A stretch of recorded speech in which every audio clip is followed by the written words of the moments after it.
Gbadolité, chef-lieu de la province du Nord-Ubangi, ville victime des pillages au lendemain du départ de feu maréchal Mobutu, se réveille petit à petit de ce cauchemar.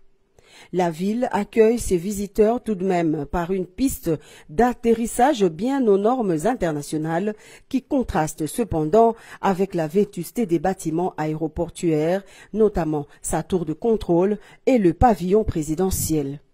Dans sa vision de rebâtir l'ensemble de la République démocratique du Congo, Félix Antoine Tshisekedi Tshilombo entend réhabiliter toutes les infrastructures victimes des pillages des années 90. Le cas du camp d'entraînement commando de Kotakoli, situé à 90 km de Gbadolité, qui se remet peu à peu grâce à un partenariat entre la maison militaire et le privé. Honorable Seti Sapo, bienvenue. C'est moi qui ai fait le contrat avec la maison militaire pour la réhabilitation du centre que le chef de l'État a songé réhabiliter pour le vaillant commando de Kotakoli et que nous sommes en progression. Bientôt, ça va finir. Nous allons réhabiliter les casernes, les corps de garde, les KIREM, le commandement 1, commandement 2, hôpital et puis les lycées.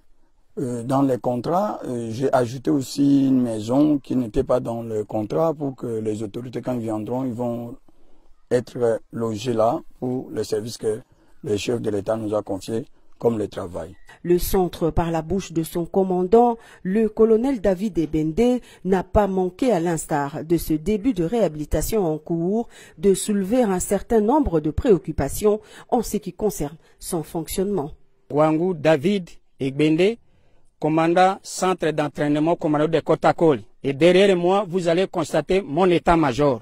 Et je remercie de tout cœur les autorités de la haute hiérarchie pour songer que ce centre puisse être réhabilité. Car depuis longtemps, ces infrastructures ont été dans un état de délabrement avancé. Ainsi, nous demandons aussi à la hiérarchie de nous envoyer les matériels spécifiques commando pour les installer, car bientôt, nous espérons que nous allons recevoir les stagiaires pour la formation. Ensuite, nous allons aussi insister du point de vue que la hiérarchie puisse songer du point de vue l'administration et logistique de l'unité. Je remercie les autorités pour cette action qu'on vient de concrétiser. Merci beaucoup. La SNEL, Société nationale d'électricité, de son côté, entend mettre en service 75 lampadaires, dont 45 à Gbadolité les jours qui viennent. Cela dans le but de faire tourner les 3 turbines, car présentement, juste une seule est en service. Le responsable explique. La SNEL, depuis 1989, dispose d'une centrale hydroélectrique de Mobaye, qui avait une puissance de moins 12 MW. Actuellement, elle compte un groupe sur 3 groupes à la centrale avec une puissance disponible de 3,5 MW. Nous avons des projets de réhabilitation de la centrale. Donc, la Banque mondiale a un projet qui va réhabiliter un groupe, donc à l'occurrence du groupe numéro 1. Et puis il y a aussi le projet de la réhabilitation des réseaux de distribution ainsi que la ligne haute tension Mobaye-Gbadolité. Ce sont là les projets à venir de la Banque mondiale qu'on attend. La gratuité de l'enseignement, l'un des chevaux de bataille de la vision sociale du chef de l'État, est une réalité dans cette partie de la République.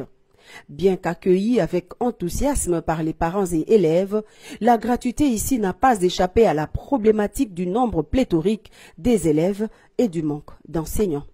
La province du Nord-Ubangi, enclavée par sa position géographique, compte beaucoup sur la route de Busenga, seule localité fluviale de desserte en produits de première nécessité. La population, aussi bien que les autorités locales, plaident pour la réhabilitation de cette route d'intérêt national pour le désenclavement de toute la province. Bien d'autres infrastructures d'intérêt public fonctionnent, le cas du barrage de Mobaye-Mbongo, frontalier à la République centrafricaine. Toutefois, la réhabilitation de certaines infrastructures demande une touche attentionnée des autorités.